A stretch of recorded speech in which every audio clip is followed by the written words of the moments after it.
Assalamualaikum warahmatullahi wabarakatuh. Apa kabar sobat pelatihan? Pada kesempatan kali ini saya akan menyampaikan materi pengembangan kurikulum operasional madrasah. Sebagaimana kita ketahui bahwa beberapa madrasah tahun ini menerapkan kurikulum merdeka. Dalam pengimplementasian kurikulum merdeka, kita harus memahami 4 tahapan dalam implementasinya. Yang pertama, memahami garis besar kurikulum merdeka.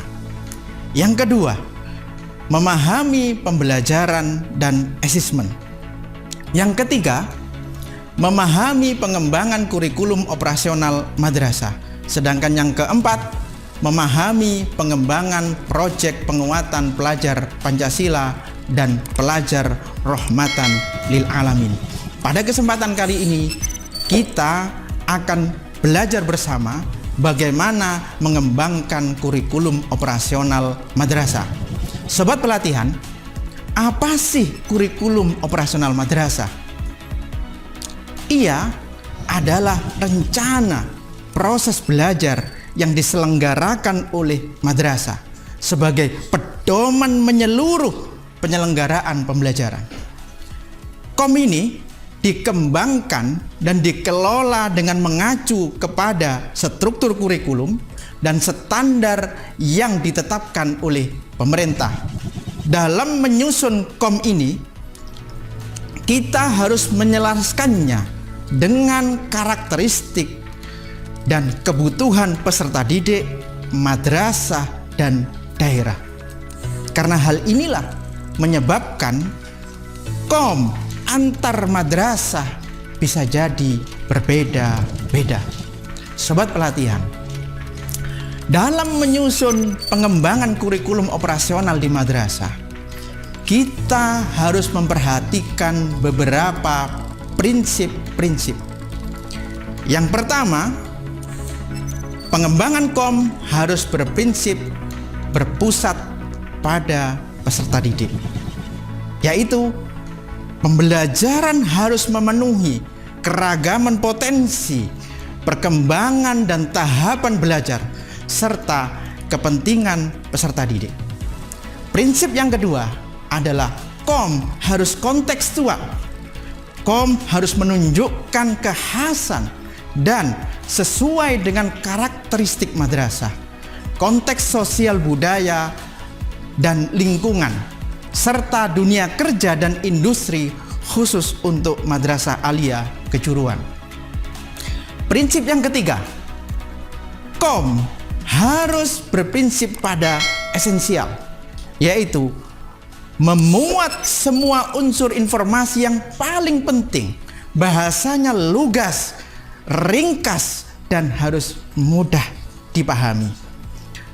Prinsip selanjutnya adalah KOM harus akuntabel, dapat dipertanggungjawabkan karena berbasis data dan berbasis aktual.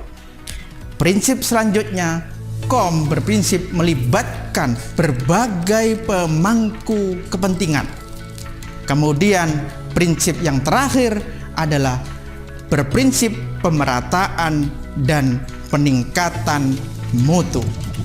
Sobat pelatihan yang saya banggakan, selanjutnya setelah kita memahami prinsip pengembangan kurikulum operasional madrasah, kita juga harus memahami komponen-komponen apa saja dalam kurikulum operasional madrasah. Komponen yang pertama adalah analisis karakteristik madrasah. Komponen yang kedua, visi, misi, dan tujuan. Komponen yang ketiga adalah pengorganisasian pembelajaran. Sedangkan komponen yang keempat adalah perencanaan pembelajaran. Sobat pelatihan, penyusunan kurikulum operasional madrasah ini harus bersifat tetap dan fleksibel. Tetap dalam artian ia mengacu kepada kerangka dasar kurikulum yang ditetapkan oleh pemerintah pusat. Sedangkan sifat fleksibel dalam menyusun KOM, kita harus juga memperhatikan karakteristik dan kebutuhan madrasah. Sobat pelatihan yang saya banggakan, adapun langkah-langkah dalam menyusun kurikulum operasional madrasah bagi yang telah memiliki dokumen kurikulum operasional madrasah, baik itu KTSP lama maupun sebelumnya sudah pernah menyusun, itu sama, ada 5 langkah. Yang pertama, menganalisis konteks karakteristik madrasah. Yang kedua, dia cukup meninjau visi dan misi tujuan. Kemudian langkah ketiga, kalau yang pertama menentukan, yang di sini langkah ketiga adalah meninjau pengorganisasian pembelajaran. Kemudian langkah keempat, menyusun rencana pembelajaran. Sedangkan langkah kelima adalah merancang evaluasi, pendampingan, dan pengembangan profesional. Sama seperti yang tadi, bahwa pengorganisasian pembelajaran kita bisa mengevaluasinya dalam jangka pendek antara semester dan tahunan, sedangkan untuk analisis karakteristik madrasah dan tinjauan visi misi tujuan bisa kita evaluasi jangka panjang antara 4 dan 5 tahun. Sahabat pelatihan yang saya banggakan, sekarang kita akan mencoba untuk mendalami satu persatu komponen daripada kurikulum operasional madrasah. Komponen yang pertama, sebagaimana saya sebutkan tadi, adalah analisis karakteristik madrasah. Analisis karakteristik madrasah ini adalah gambaran keunikan suatu madrasah dalam hal peserta didik, tenaga pendidik, tenaga kependidikan, sarana prasarana, kemitraan, potensi sumber dana, dan lingkungan sosial budaya yang melingkupi madrasah. Madrasah juga harus mengidentifikasi diferensiasi keunggulan masing-masing sesuai dengan karakteristik yang dimilikinya. Khusus untuk madrasah aliyah kejuruan, karakteristik juga melingkupi program keahliannya. Dalam menganalisis karakteristik madrasah ini, ada beberapa pilihan untuk mengumpulkan informasi. Yang pertama, bisa melewati kuesioner. Yang kedua, bisa melewati wawancara. Yang ketiga, bisa kita mengadakan diskusi kelompok terpumpun. Kemudian yang keempat, kita bisa mengadakan observasi di madrasah kita. Sedangkan yang kelima, melewati rapot pendidikan ataupun evaluasi diri madrasah. Sobat pelatihan yang saya banggakan, analisis karakteristik madrasah ini ada beberapa pilihan. Pilihan pertama, analisis kekuatan dan perbaikan madrasah dalam ranah perencanaan dan pengelolaan pembelajaran, mempertimbangkan cukup internal madrasah sendiri. Pilihan kedua, dia juga bisa dengan mempertimbangkan sudut pandang peserta didik.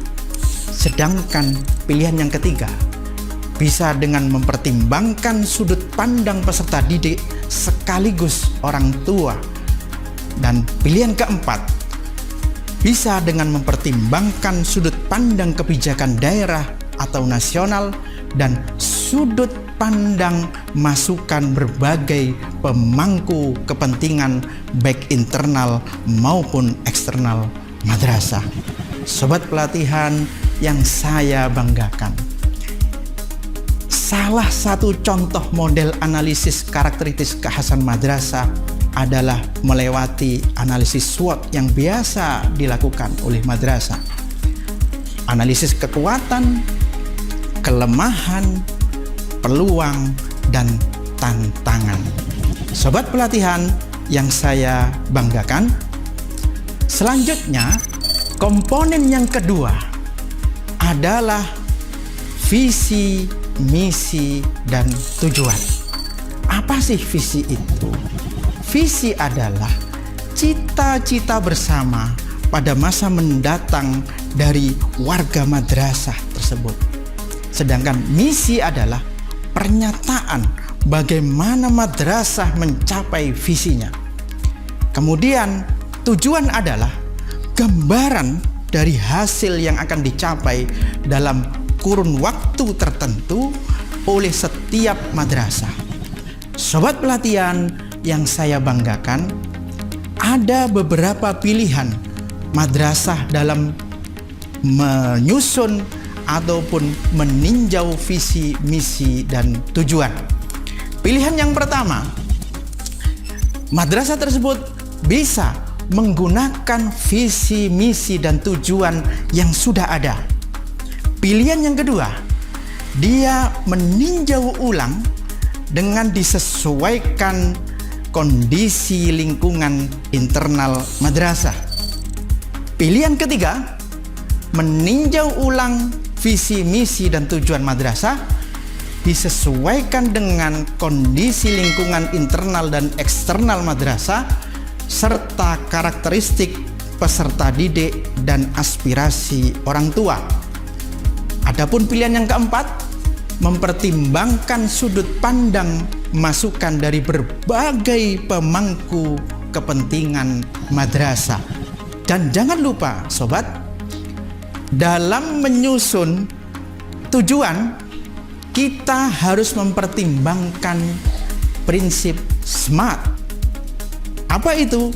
Spesifik, bahwa tujuan harus jelas dengan bahasa yang lugas, measurable. Tujuan harus dapat diukur kemajuannya, achievable. Tujuan atau target harus realistis dan dapat dicapai.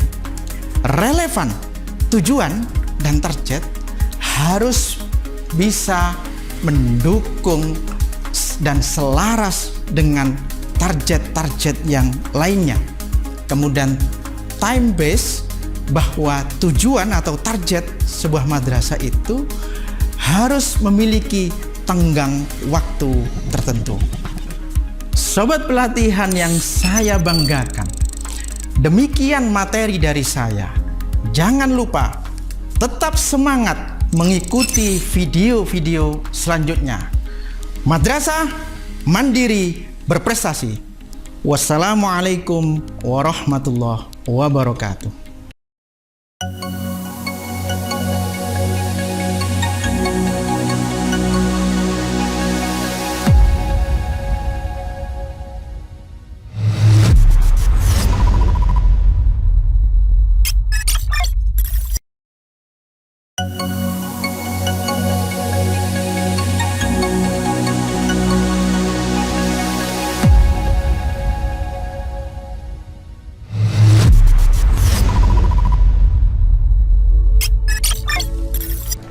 Assalamualaikum warahmatullahi wabarakatuh.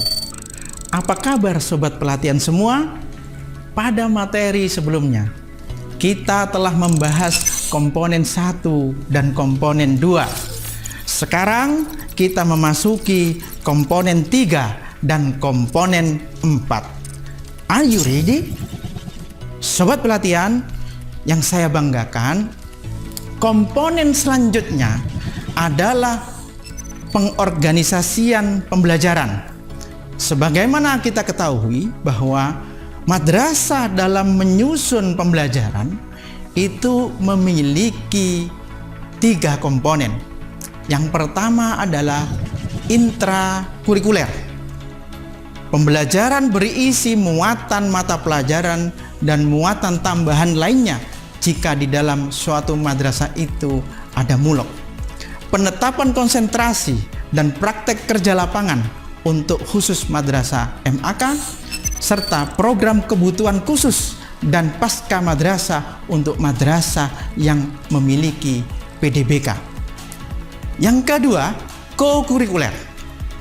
Proyek penguatan profil pelajar Pancasila dan pelajar rahmatan lil alamin. Proyek penguatan profil pelajar Pancasila dan pelajar rahmatan lil alamin pada dasarnya adalah dalam bentuk co-kurikuler. Adapun jika madrasah ingin merancang secara terpadu dengan intrakurikuler maupun ekstrakurikuler dia diperkenankan. Kemudian komponen yang ketiga adalah ekstrakurikuler. Kegiatan-kegiatan ekstrakurikuler yang dilakukan di luar jam belajar di bawah bimbingan dan pengawasan madrasah. Sobat pelatihan yang saya banggakan, dalam pengorganisasian pembelajaran ini ada beberapa pendekatan yang bisa kita gunakan. Pendekatan pertama adalah pendekatan mata pelajaran. Setiap pembelajaran dilakukan secara terpisah antara satu mapel dengan mapel yang lainnya. Pendekatan yang kedua adalah pendekatan tematik. Pembelajaran di dalamnya disusun berdasarkan tema-tema yang menaungi kompetensi-kompetensi dan dari berbagai mata pelajaran. Kemudian pendekatan yang ketiga adalah pendekatan terintegrasi. Dalam artian konsep-konsep dari mata pelajaran diajarkan secara kolaboratif dari berbagai sudut pandang oleh tim teaching, secara kolaborasi oleh guru. Kemudian pendekatan keempat adalah pendekatan secara bergantian dalam blok, dalam waktu terpisah. Pembelajaran dalam pendekatan ini dikelola dalam bentuk blok-blok waktu dengan berbagai macam pengelompokan. Sobat pelatihan yang berbahagia, setelah kita membahas komponen 1, 2, dan 3, kita sekarang memasuki komponen 4, yaitu perencanaan pembelajaran. Perencanaan pembelajaran ini meliputi ruang lingkup madrasah dan ruang lingkup kelas. Ruang lingkup madrasah yaitu penyusunan alur tujuan pembelajaran atau dalam bahasa lama kita sebut silabus. Ia berfungsi mengarahkan madrasah dalam merencanakan, mengimplementasi, dan mengevaluasi pembelajaran secara menyeluruh. Sedangkan perencanaan pembelajaran ruang lingkup kelas yaitu penyusunan modul ajar atau rencana pelaksanaan pembelajaran. Nantinya dalam KOM, modul ajar dan perencana pelaksanaan pembelajaran ini cukup dilampirkan contoh-contohnya saja. Sobat pelatihan yang berbahagia, dalam penyusunan KOM, setelah kita susun komponen 1, 2, dan 3, kita memasuki bagaimana mengevaluasi kurikulum operasional madrasah ini. Dalam evaluasi itu ada 2 aspek yang perlu kita evaluasi. Yang pertama adalah evaluasi pembelajaran, yang kedua adalah evaluasi kurikulumnya. Ini dilakukan secara mandiri dan berkala oleh madrasah. Dalam evaluasi pembelajaran, bertujuan untuk mengukur keberhasilan pendidik dalam memfasilitasi pembelajaran. Sedangkan evaluasi kurikulum madrasah bertujuan untuk mengukur keberhasilan kepala madrasah dan pendidik dalam menjalankan seluruh program pendidikan yang direncanakan dengan tujuan untuk memahami apakah visi dan misi serta tujuan madrasah telah tercapai atau belum. Sobat pelatihan, dalam mengevaluasi pembelajaran dan kurikulum operasional madrasah ini ada beberapa yang bisa kita jadikan sumber. Yang pertama adalah melalui hasil asesmen peserta didik per unit. Kemudian yang kedua, melalui artefak peserta didik, melalui proyek peserta didik, portofolio, pameran karya, pertunjukan, dan lain sebagainya. Atau bisa juga melalui survei lulusan kita, atau juga bisa melalui refleksi proses pembelajaran oleh pendidik. Dia juga bisa melalui observasi yang dilakukan oleh kepala madrasah, atau juga bisa melalui rapot madrasah atau evaluasi diri madrasah. Nah, inilah beberapa sumber yang bisa kita jadikan evaluasi pembelajaran dan kurikulum operasional madrasah. Sobat pelatihan yang saya banggakan, setelah melewati seluruh proses evaluasi tersebut, kepala madrasah dan pengawas melakukan pendampingan dan pengembangan profesional. Dengan cara apa melakukan pendampingan dan pengembangan profesional? Pertama, dengan cara coaching, yaitu proses pendampingan untuk mencapai tujuan dengan menggali pemikiran-pemikiran seseorang, dalam hal ini pendidik, terhadap suatu masalah.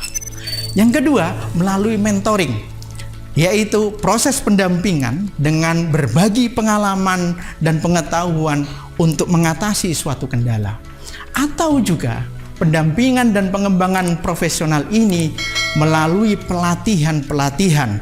Proses ini untuk menguatkan pengetahuan dan keterampilan yang berkaitan dengan kinerja, dengan narasumber bisa dari internal ataupun bisa dari eksternal sesuai dengan kemampuan madrasah. Sobat pelatihan yang saya banggakan, demikian materi penjelasan saya terkait dengan kurikulum operasional madrasah. Jangan lupa tetap semangat mengikuti video-video selanjutnya. Madrasah mandiri berprestasi. Wassalamualaikum warahmatullahi wabarakatuh.